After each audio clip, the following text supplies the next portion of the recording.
Am I recording? All right, now I'm recording. All right, what's up, everyone? It's Matt Mrozik. This will be the work in progress number 2 on this Return of Superman sculpt. So I'm working on a lot of projects. I think we got like 6 going on right now. It's like the most. Hold on, let me get my camera a little more stable.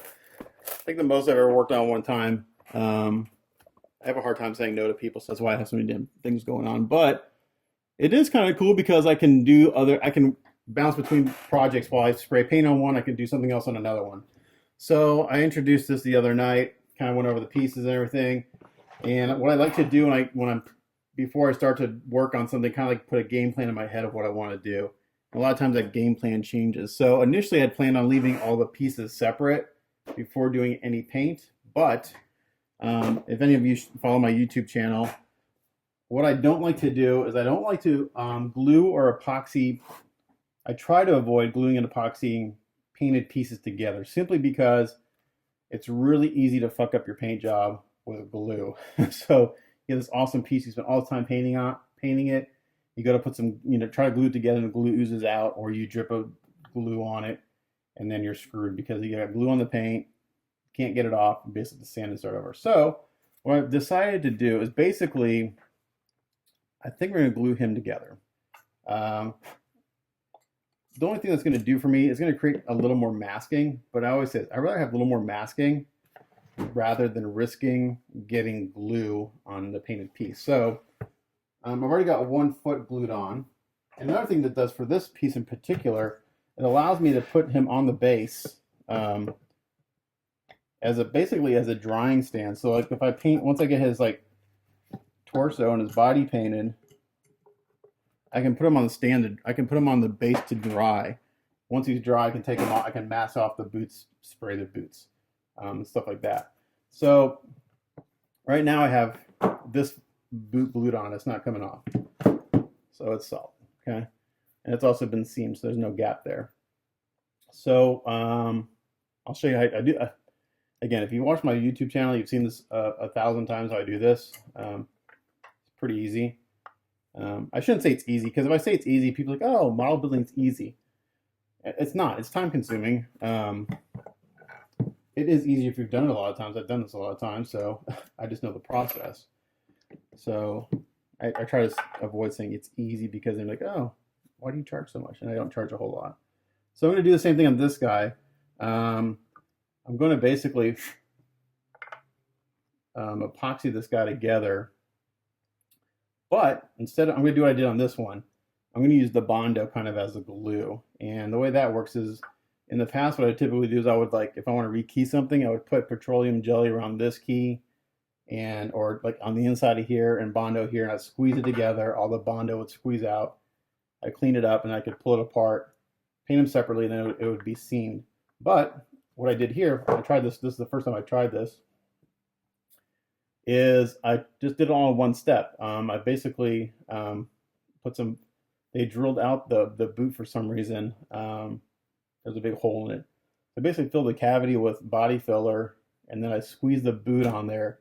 And as the body filler was still kind of wet, I just went around and cleaned it up. And as that dried, it acted as glue. So this is not coming off, and it's all seamed. So it's like it's like kind of doing 2 steps at once.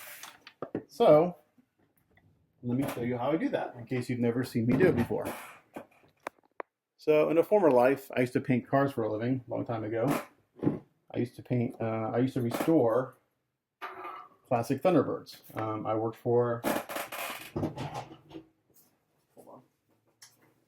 a local auto body shop, and all they did was 55, 56, and 57 Thunderbirds. And I did paint and body work for them. So that's kind of where I got my paint, I guess if you want to call them my painting chops. I painted cars. I took auto body in high school, and then one of the kids I went to school with, his family owned this restoration shop. So I did a lot of painting, a lot of paint restoration, a lot of color blending, that kind of stuff. I did basically just about everything except for wiring the cars and engine work. But I could tear down a Thunderbird. It had all the original nuts and bolts in about 3 hours. I knew all the nuts and bolts on the damn car. So I use a lot of body filler doing that. So I got some body filler here. I'm going to get some lacquer thinner here. So this is just lacquer thinner. And I'll get some Q-tips. This is what's going to help us clean up the seam when we're done. And I need the hardener. So I'm going to mix a little bit of this in here. I don't want it to mix too much hardener because I don't have time to work with it. And we're just going to put this in here. We're going to mix it up until it's a consistent color. And I'll always mix more than I need because it's better to waste a little bit of body filler than be in the middle of a step and like realize you don't have enough, and then you're really screwed. So I always mix more than I'm going to need. And this is way more than I need, but again, I'd rather have too much and waste a little bit than be in the middle of a step and realize, shit, I don't have enough.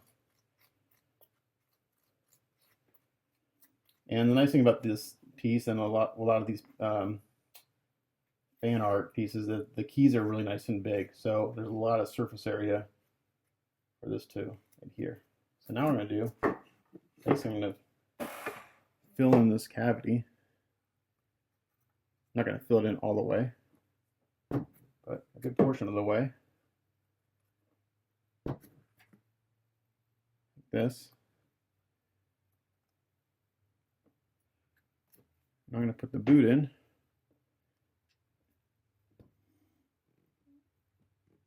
You see that all come out like that? I'm going to get a clamp right here.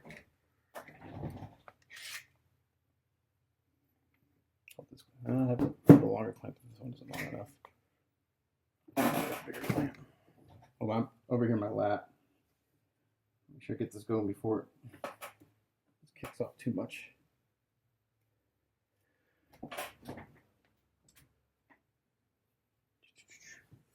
Sorry. I gotta get one of my big clamps. Again, I'm just off the side here because I need to work with this real quick. Sorry.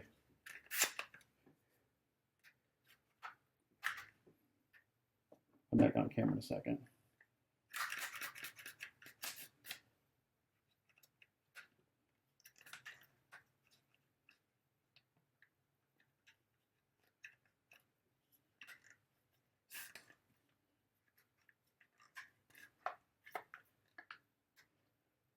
Sorry. I have to work fast now. Come on. Oh. All right, I'm just going to hold it. So I can't, there's no good place to clamp it, so I'm just going to hold this like this. And I'm also going to work on cleaning it up at the same time. Lacquer thinner. Q-tip. While this is still kind of wet, go here and clean it up.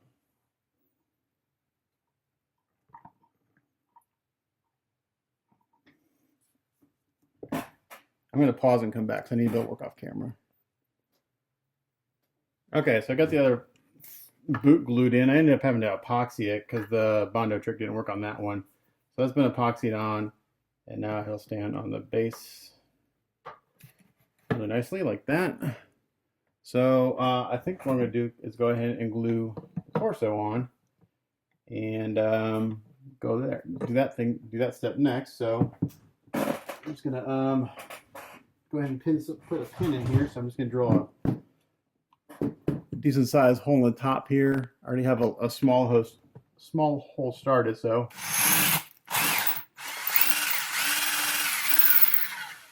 like that. And I got one in here too I'm going to do.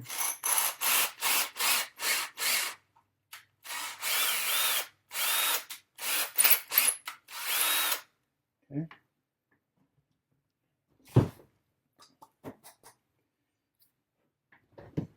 Get all the dust off of this trash can here. And for a pin, I'm just using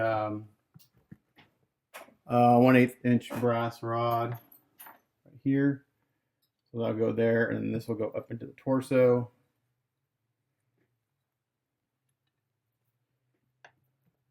Hold deep enough.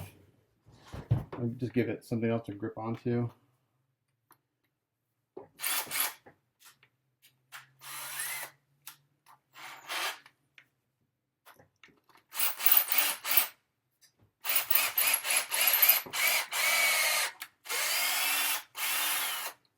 Pinning is very messy. Gets dust everywhere.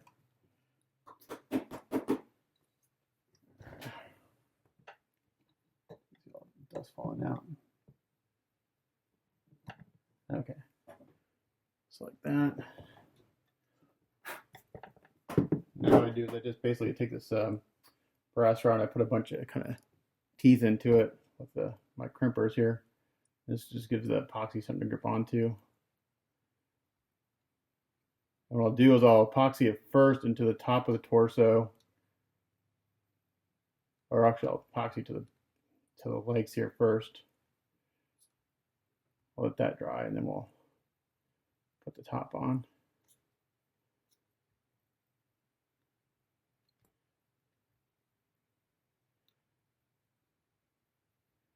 So these teeth in here gives the epoxy something to grip onto. There. There. I'm also going to take some thinner and take the primer off. So it's got resin to stick to. I had a towel right here. Where'd it go? Where'd my towel go? Get thinner on.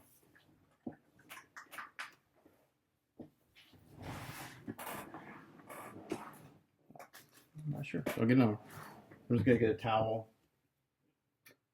Something better. I'm just gonna take the primer off.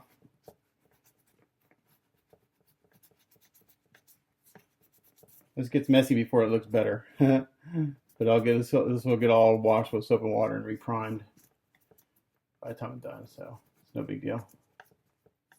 You can see here where the factory did putty work. That yellow stuff is putty from the factory. There. And I'll do the same thing on the inside here. Take all the primer off.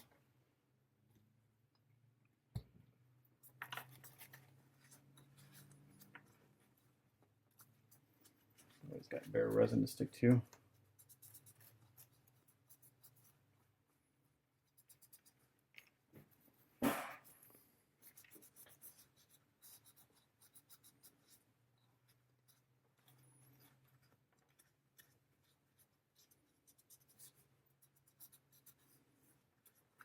That. It's good. And I got a bunch of epoxy mixing cups. I'm just going to use some 5-minute epoxy. I guess I'm going to glue the pin into the waist here first. And then I'll glue that in, and then we'll just kind of make sure it's lined up as the epoxy dries.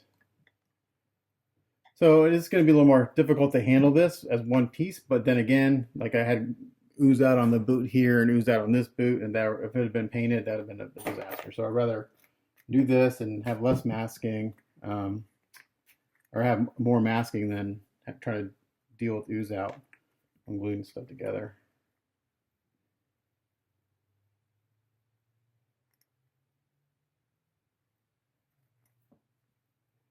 So 5-minute epoxy, you're supposed to have 5 minutes of working time.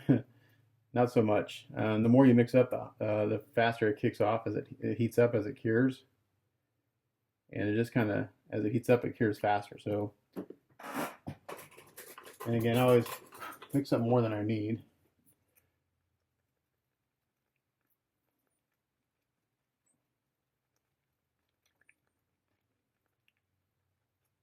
And you want to be careful. You want to mix it thoroughly, but you don't want to mix it too much, because the more you mix it, the faster it's going to kick off.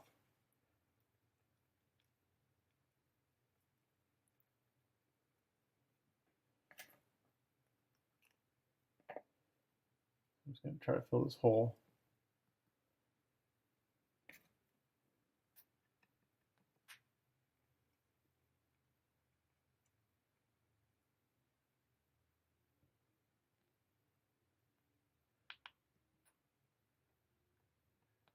Want that pin nice and solid in there. So I'm going to fill it up. Like that. We're going to let that kick off here. Just going to kind of smooth it out a little bit.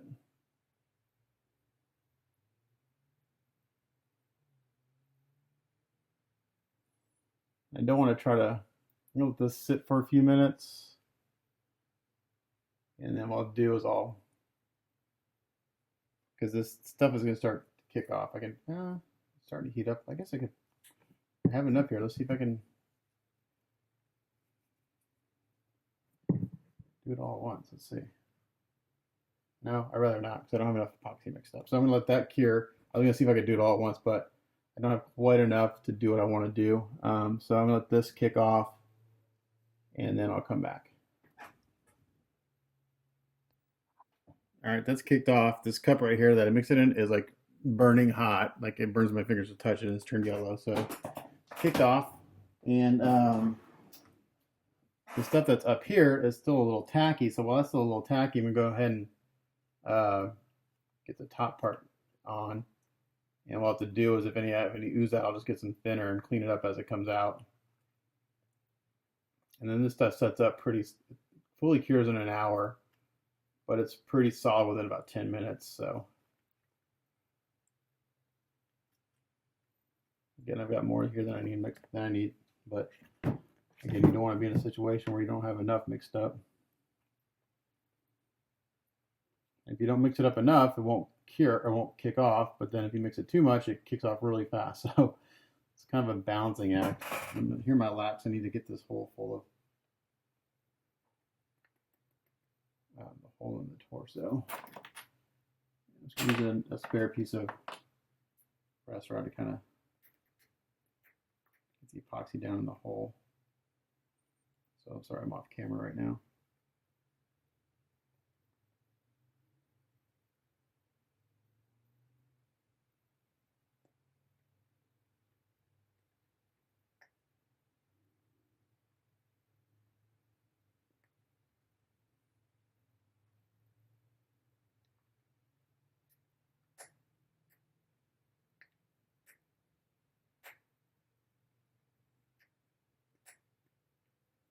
I'm just trying to push epoxy into the hole where that brass rod is going to go. And before this starts to get to kick off, I need to kind of get it in here.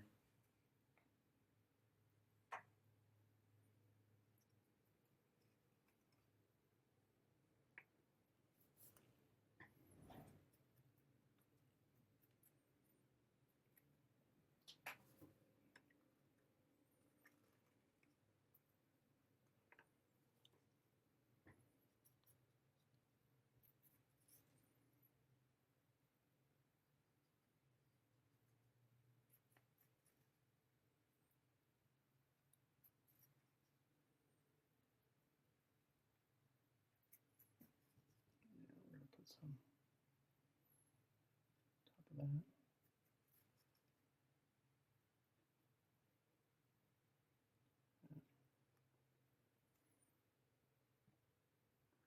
All right, and I'll have some ooze that are on the edges, which is fine.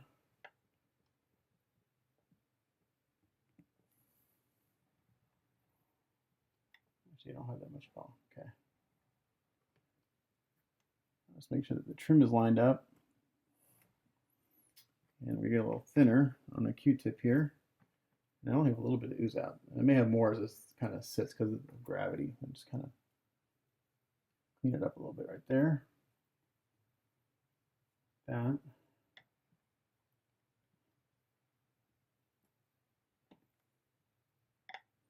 In between the pin and the epoxy on the key and stuff,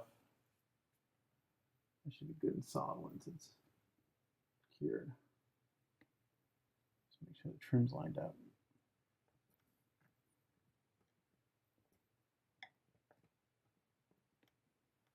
Okay, that's pretty good.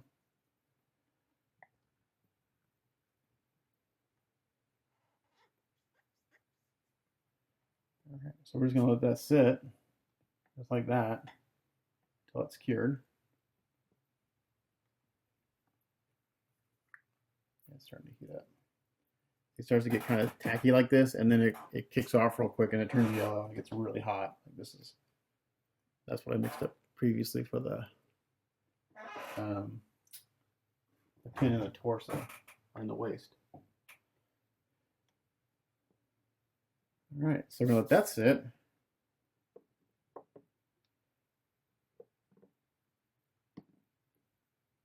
And then for the arms, while that's drying, I can pin the gauntlets and the hands. So let's do that real quick while it's drying. Get this out of here.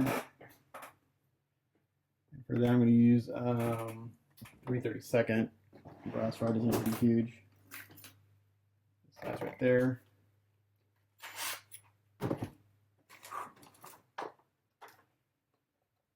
This back. 3/32 drill bit.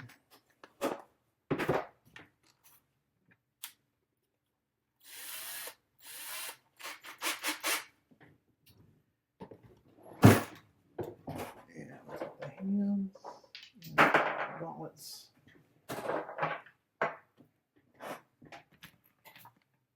All right, it's pretty simple. Again, drill a hole in the middle of the key. This will get glued in eventually. I won't glue these yet, but I can just use super glue on these since they're not. Oops, that key just broke. Great.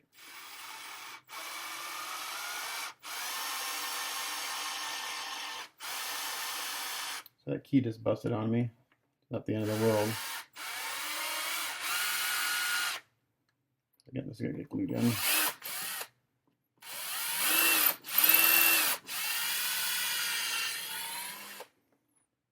could technically glue that piece back into the key if I wanted. I think I might as well. Give me more surface area for gluing later, so I'll do that.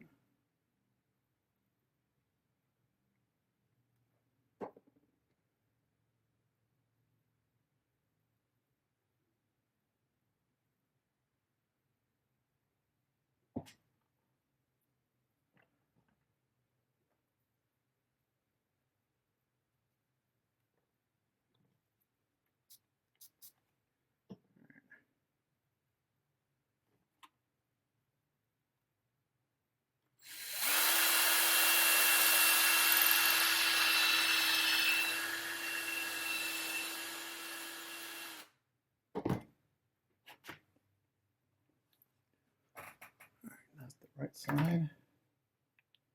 Goes right there. And I'm going to use some little blue tack trick to mark the hole because it's not centered.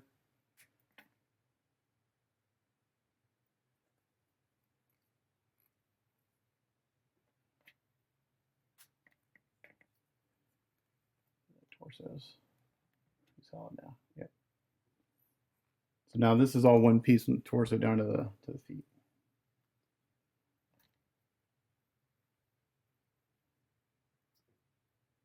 All right, so I put a little piece of blue tack in there and I just put the hand down, and then the blue tack shows me where the got to drill.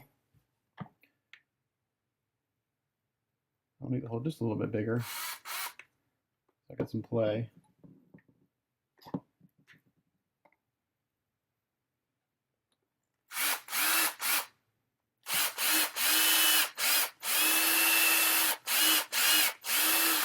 I don't need a huge pin because the hand doesn't weigh much.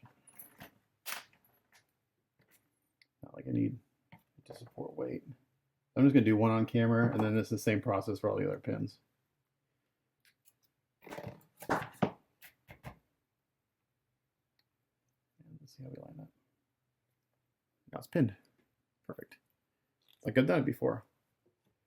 Do the same thing here.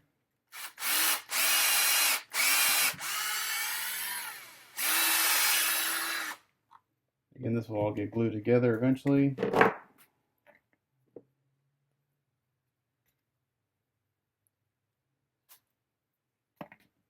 I warm it up in my hand so it kind of sticks into the key. And then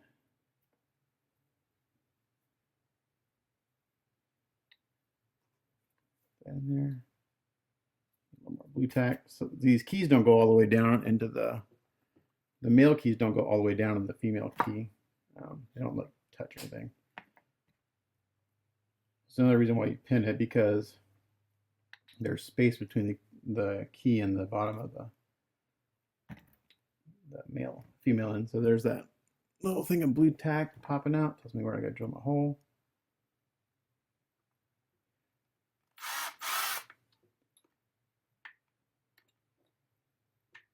Blue tack out.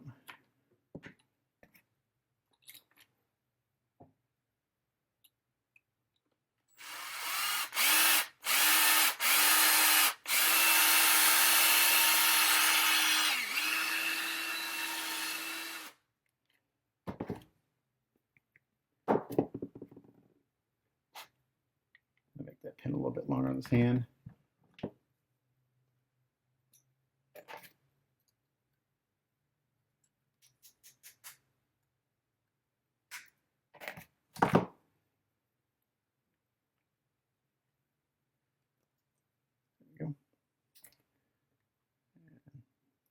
I don't think this is gonna line up right away because I can tell my hole's a little off in the arm. Let's see.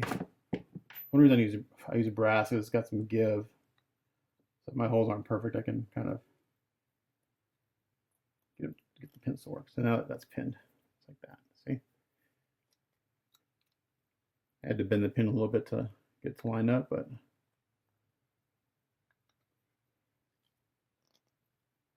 so that'll pin, and that pin will help hold it together later. Yeah, that torso is solid now. Now let's go and do these other ones real quick.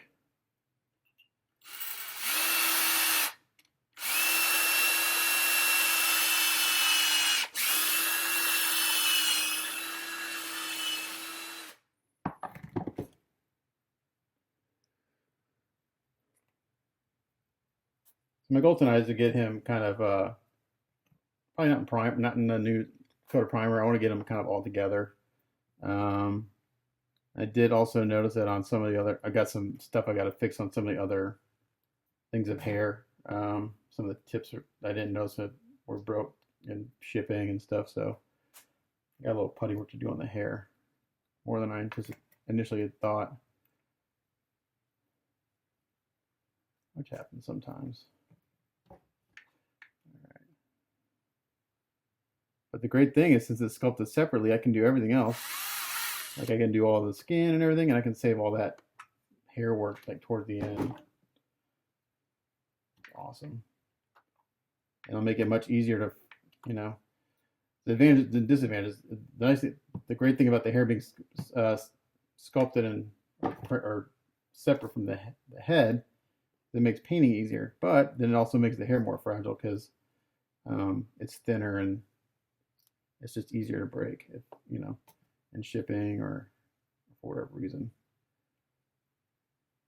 Get an exact way. I can just blue tack out of here.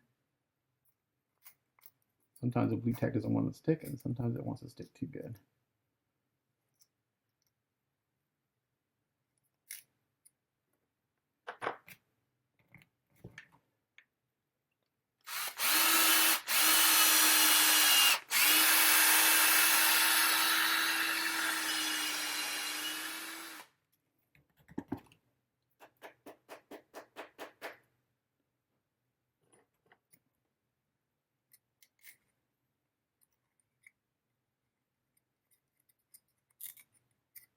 At least this way I can kind of get them together and show you guys what it looks like without my hands all over it. I have to go let my cat out in a second. He's wanting to go out. All right. Hold on, Red. I'll come get you in a second.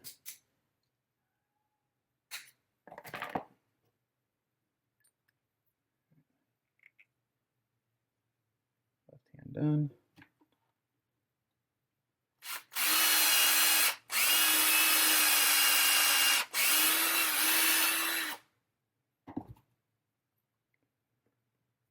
Eyeball, that's pretty much centered. If I center the hole, I can pretty much eyeball the next one.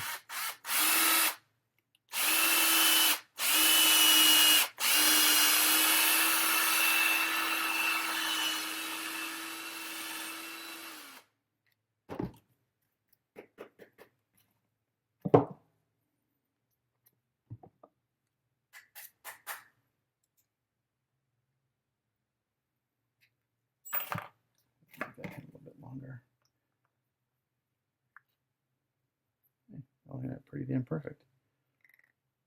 Actually, make this a little bit longer. Good thing I have a lot of brass rod. I go through it pretty quick.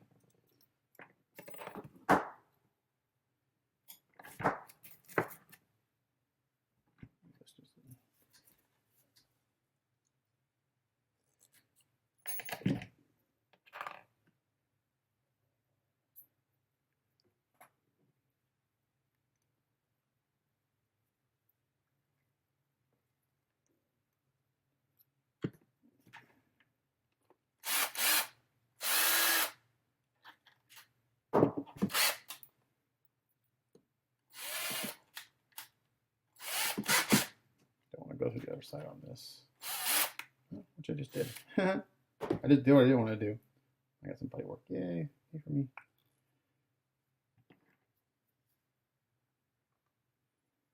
At the end of the world.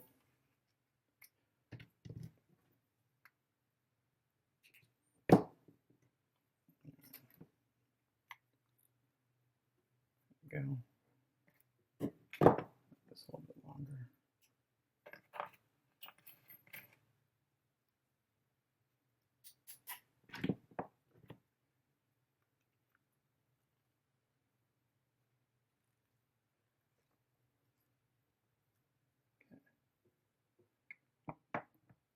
There we go.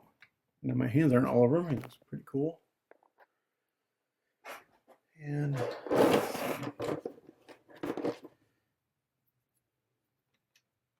I'm not gonna pin the knee armors. Oh, I guess I could. The key's big enough just to glue those in later, but it actually goes on this one.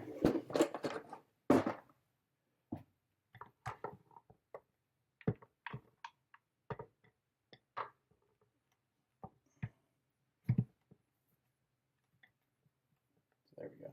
So his knee is supposed to touch. I was told that the knee pad here is supposed to touch this part of the building. So, because without it, he kind of leans forward. But now with that in there, with that knee pad on, his foot sits really well into the back. His back foot fits in better the way it's supposed to. So I was told that it's supposed to do that. So there we go. All right. So elbow armors. I'll just do the same thing. I'll pin it real quick.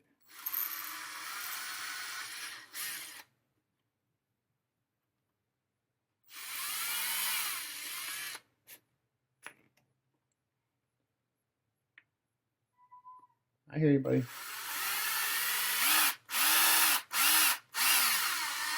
I'll have to let my cat out because probably needs to go potty. I think you get the idea of pinning. So I'll go let him out. I'll get everything else pinned, and we'll come back and take a look at this guy all together on his own without my hands all over it. Give you an idea how cool this piece looks. All right, so I'm gonna go do that and I'll be back. Okay, so here he is, all one solid, well, not one solid, stable, but he's stable now. So you can see what it looks like without my hands all over it. Looking pretty good. So I could leave that one head on for now. I think I'm gonna leave these the arms detachable. I think they did that on purpose. Those are really strong magnets. So my guess is that the factory plans on shipping or packaging them so the arms can come off. And once it's painted, it'll look good. So you can see where all the primer got worn off from me doing my little putty thing, like the epoxy and stuff. So now the boots are epoxy to the legs are epoxy to the torso. The arms come off. The hands and the gauntlets will be glued to the arms, so those are separate. So yeah, there he goes. So I was going to do it for this work in progress. Basically want to show you kind of like how I was going to fit things together and get things pinned. So the next step will be to just go through and just double check for any errors that I need to address before I give it a bath in soap and water, and then go ahead and shoot my coat of primer on it. And then once that's done, I'll be spraying paint. So like I said, I'm doing this with a bunch of other projects, so I'm bouncing between them all. This needs a little work right here. So a hair dryer and some rubber bands will keep that down. But else can get glued on anyway later. But it's better to get to fit correctly before I do that. Anyway, I'm working on this with like 5 other projects, so I'm bouncing around. But yeah, it's like I plan on, like I'm working on that guy right there. This is Eric Sosa Superman. Not that it has anything to do with this project, but got the kind of the base skin tones done on him last night. So I plan on basically kind of doing like skin one night on all these projects because skin takes me a long time, and just kind of do that, kind of do an assembly process. But there you go, looking good. His foot sits nice and flat, or at least the toe does right here on the floor. Having that knee pad in there really gets his foot to sit down really well into the base. Before it was leaning forward, now it sits in there really nicely. Might go back there just a little bit more. That's as far as it goes. Yeah, but cool pose. I just really like it. It's a simple piece, but I really like it. Doesn't have to be too crazy. So it's work in progress number 2 on this. As always, is Matt Morozik. Thanks for watching. I'll catch you guys next time. Bye.